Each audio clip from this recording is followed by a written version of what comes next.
Bulletin का आगाज करते हैं। सबसे पहले आपको बताएं, 12 घंटों में वज़ीर आज़म हाउस की 2 ऑडियो लीक। सलामती के मामलात पर संगीन सवालात उठ गए। क्या वज़ीर आज़म हाउस इतना गैर महफूज है कि वहां होने वाली गुफ्तगू कहीं और सुनी जा सकती है? क्या ऑडियो लीक्स के बाद वज़ीर आज़म हाउस में कौमी सलामती के मामले पर कोई इजलास हो सकता है?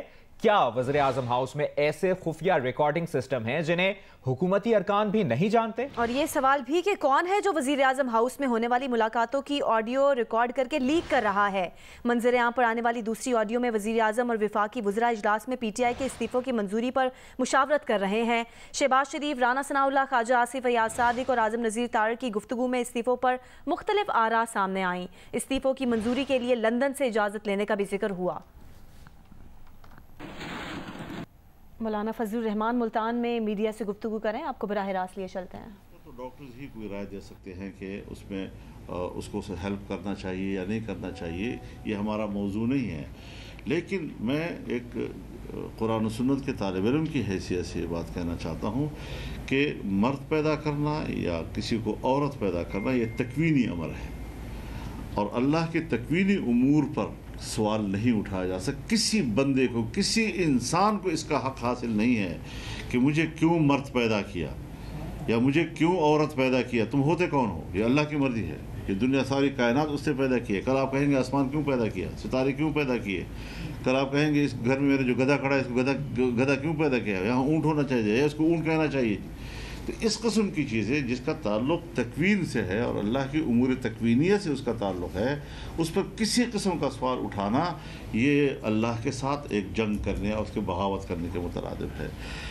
तो अब ज़ाहिर है जी कि एक चीज़ जब हाईलाइट हो गई है, हमारे मुल्क में बदकिस्मती ये है कि जब उसमें NGOs काम करती हैं तो वो जब एक काम उसने 20 साल बाद करना है तो आज से उसने उसके लिए ज़मीन बनानी है। तो इतने मासूमाना अल्फाज के साथ और मासूमाना किस्म के जुमलों के साथ आपके सामने आते हैं और लॉबिंग करते हैं कि बाज़ दफ़ा वो उलमा से भी फतवा ले लेते हैं इब्तिदा में, और एक बुनियाद बनाकर फिर उसके ऊपर इमारतें खड़ी करते हैं और फिर वो जहाँ तक पहुँचते हैं कुछ पता नहीं होता। ख़ुद उन हज़रात को भी पता नहीं होता कि जिन्होंने उस इब्तिदाई मरहले में उनकी खूबसूरत बातों में आकर उसको तायद कर दी हो। तो ये चीज़ें मुल्क पे चलती हैं।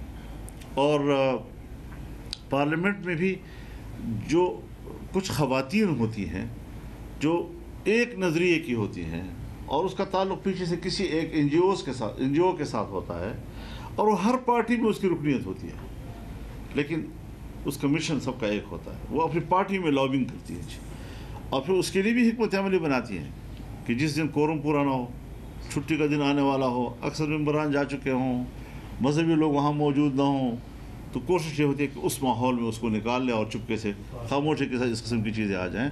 ये हमारे बदकिस्मत ये है। हालांकि आवाम का नुमाइंदा इदारा होता है, उस पर जो चीज़ जो हो खुलकर लाई जाए। और मुझे इल्म है कि बाज़ चीज़ें मेरी मौजूदगी में जिस तरीके से यहाँ असम्बली में लॉन्च करने की कोशिश की गई और जिस तरह हमें चपटी किस्म की बातों से वरगलाने की कोशिश की गई, लेकिन हम डट गए उनके सामने और हमने वापस कराए हैं। और फिर पता चला है कौन सा NGO उसके पीछे था, NGO के कौन सी ख़वातीन उसके पीछे थी। तो ये सारी चीज़ें हज़रत हमारी ज़िंदगी में गुजरी हैं, हमारे ऊपर हमारे मुशाहिदात हैं। इस हवाले से मैं अब आप खुद बताएं कि 1988 से मैं असम्बली में हूँ और मुख्तलिफ़ अवकात में इस किस्म की चीज़ें सामने आती रही हैं। तो इसका एक तजर्बा है हमें कि किस तरीके से वारदात की जाती हैं। तो ये एक वारदाती किस्म का एक्ट था जो उस वक्त पास किया गया था, और आज वो जब हाईलाइट हुआ है तो उस पर इंशाल्लाह एक बड़ा अच्छा रद्द-ए-अमल आ रहा है। ये कुरान सुन्नत से इख्तिलाफ नहीं बल्कि उससे बगावत का उसको नाम दिया जा सकता है। मौलाना फजलुर रहमान मुल्तान में मीडिया से गुफ्तगू कर रहे हैं। आगे बढ़ते हैं, आपको बताएं, PTI रहनुमा फवाद चौधरी का कहना है कि वज़ीर आज़म ऑफिस का डेटा जिस तरह डार्क वेब पर फरोख्त के लिए पेश हुआ वो साइबर सिक्योरिटी के हालात बताता है। ये इंटेलिजेंस एजेंसीज खुसूसन IB की बहुत बड़ी नाकामी है। फवाद चौधरी ने कहा कि सियासी, सिक्योरिटी और खारजा मौज़ूआत पर गुफ्तगू अब सबके हाथ में है।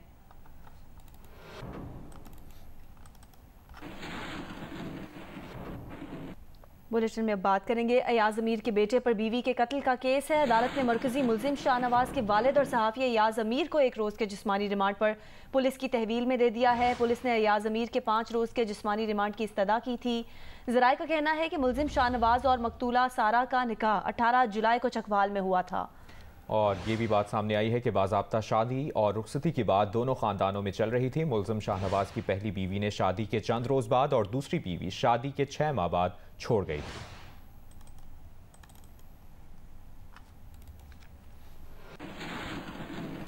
और अभी आपको बताएं, सदर आरिफ अलवी ने आर्मी चीफ का तकर्रुर इत्तफाक राय से करने की तजवीज़ पेश कर दी। कहा, आर्मी चीफ की तैनाती पर इमरान खान की राय वजाहत से आ गई है, तैनाती पर इत्तफाक राय होना चाहिए। आरिफ अलवी ने कहा कि पाकिस्तान में यही इशूज़ आइन को लिपटाने का सबब बन चुके हैं, जैसे मुशर्रफ के ज़माने की तैनातियाँ। ये सीरियस इशू है, सियासतदानों और पार्लियामेंट को भी बैठ कर तय करना चाहिए, अपोजिशन को भी इस मामले पर गौर करना चाहिए।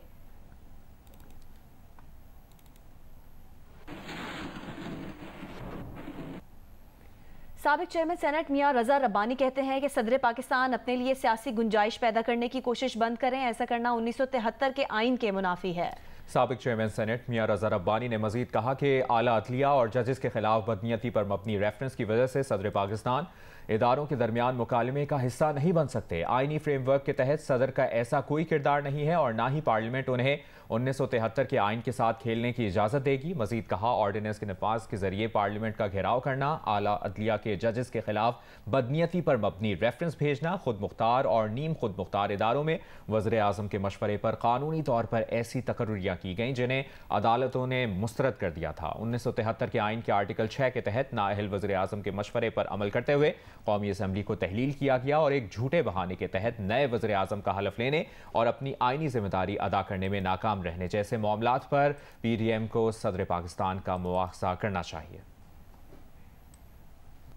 बराह रास्त आपको लिए चलेंगे फैसलाबाद, जहां पर मुस्लिम लीग नून के रहनुमा तलाल चौधरी इस वक्त प्रेस कॉन्फ्रेंस कर रहे हैं। चीफ मिनिस्टर रेड कारपेट पे अमरीकी सफ़ीरों को दावतें और खाने और उनसे गाड़ियां वसूल करते रहे। उसके बाद उन्होंने 75 लाख महीने पे अमेरिका से एक फर्म को हायर किया कि मुझे माफ़ी दिलवा दी जाए।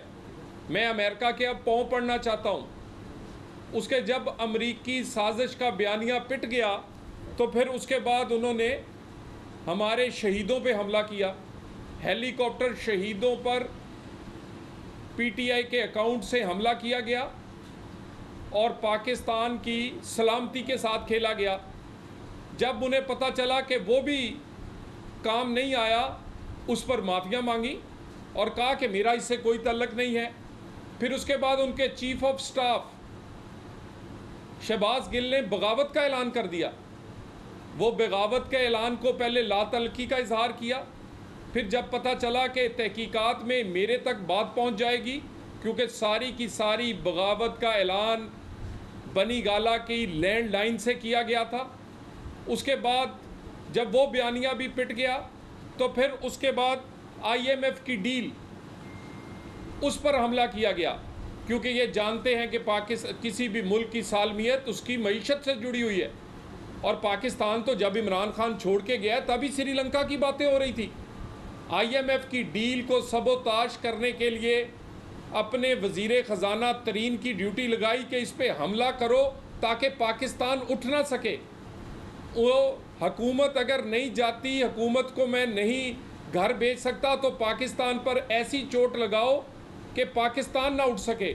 जब वो भी बयानिया नाकाम हुआ तो उसके बाद फिर उसके बाद अफवाज के जो चीफ हैं उसकी अपॉइंटमेंट को फिर निशाना बनाया गया। फिर उसकी अपॉइंटमेंट को ब्लैकमेलिंग बनाने की कोशिश की गई। यानी हम तो सुनते आए थे कि वो यजीद हैं, न्यूट्रल हैं, जानवर हैं, मीर जाफ़र मीर सादक हैं, अमरीकी एजेंट हैं। अचानक से एक दिन खान साहब पहले गले पड़ते हैं, मैंने कहा फिर फ़ौरन पाँव पड़ जाते हैं। अचानक उन्हें याद आया, ओहो ये तो गलती हो गई, और फिर कहते हैं वो यजीद नहीं हैं, वो तो बहुत अच्छे हैं, उनको एक्सटेंशन दे दें। वो तो न्यूट्रल और वो मीर जाफ़र और सादक नहीं हैं, वो तो बहुत अच्छे हैं, उनको एक्सटेंशन दे दें, उनसे तो और काम लिया जाना चाहिए। तो ये इसके बाद ये जो कल की एक लीक्स चल रही हैं, हुकूमत इसको इंतहाई संजीदगी से ले रही है। इस पर तहकीकात होनी चाहिए। ये नहीं हो सकता कि पाकिस्तान का प्राइम मिनिस्टर हाउस अगर सेफ नहीं है तो फिर पाकिस्तान का कौन सा बिल्डिंग या कौन सा दफ्तर है वो सेफ होगा। इसका मतलब है कि वहाँ पर होने वाली नेशनल सिक्योरिटी की मीटिंग्स का डेटा और बातें जो हैं वो बैनुल अक़वामी तौर पर बिका करेंगी, चौक और चौराहों में हुआ करेंगी। और वैसे जो लीक्स हुई हैं खान साहब, वो भी आपके लिए शर्मिंदगी का बायस है। हमारे तो घर की और निजी गुफ्तगू भी इतनी साफ़ है कि उसमें भी मेरिट का जिक्र हो रहा है, उसमें भी किसी को फेवर देने का जिक्र नहीं हो रहा, उसमें भी जिक्र हो रहा है कि कानून के मुताबिक सब कुछ होना चाहिए। इस निजी गुफ्तगू में भी ये नहीं कहा गया मरियम नवाज़ ने कि हीरे ले लो या मुझे हीरे दे दो और अपना काम करवा लो। इसमें तो नहीं किसी ने कहा कि बेटा अरसलान जो भी हम पर इल्ज़ाम लगाए, जो भी हम पर कोई बात करे उसको गद्दार बना दो। इस पे तो ये नहीं कहा गया कि तरीन पाकिस्तान की सालमियत पर IMF की डील पर हमला करके इसको ख़राब किया जाए, पाकिस्तान को श्रीलंका बनाया जाए। इन गुफ्तगुओं में तो ऐसी कोई बात नहीं। और मरियम नवाज़ तो हमेशा ही निशाना रही है इमरान खान तुम्हारा, डॉन लीग से लेके आज तक।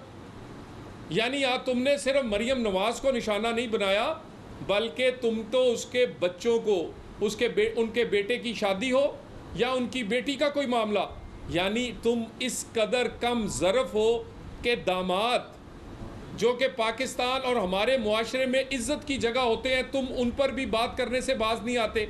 लेकिन हमें तो फ़ख्र है, मरियम नवाज़ को तो अपने हर रिश्ते पे फ़ख्र है, अपने वालिद पे भी फ़ख्र है, अपने बच्चों पे भी फ़ख्र है, और अपने चचा, अपने अजीज़ों, अपनी पार्टी पे भी फ़ख्र है, और अपने दामाद पे भी फ़ख्र है। और वो दामाद पाकिस्तान के बड़े इंडस्ट्रियलिस्ट हैं। वो मरियम साहिबा से अजीज़दारी से पहले से वो बहुत बड़े कारोबारी हैं। और इमरान खान, क्या तुम भी अपने दामाद का नाम ले सकते हो? तुम तो आंखें नहीं मिला सकते जब बेटी की बात होती है। तुम तो अपनी बेटी का नाम नहीं ले सकते, दामाद का क्या नाम लोगे? और हमने तो नहीं कहा कि कोई ज़मीन दे दो और अपना काम ले लो, कोई हीरे दे दो और नोटिफिकेशन करवा लो, कोई कानून बदल लो और अपना काम करवा लो।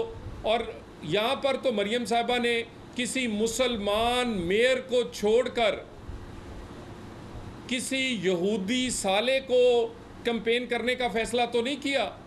हमारे तो रिश्ते भी काबिल फ़ख्र हैं, और इस गुफ्तगू में भी मेरिट की बात की जा रही है।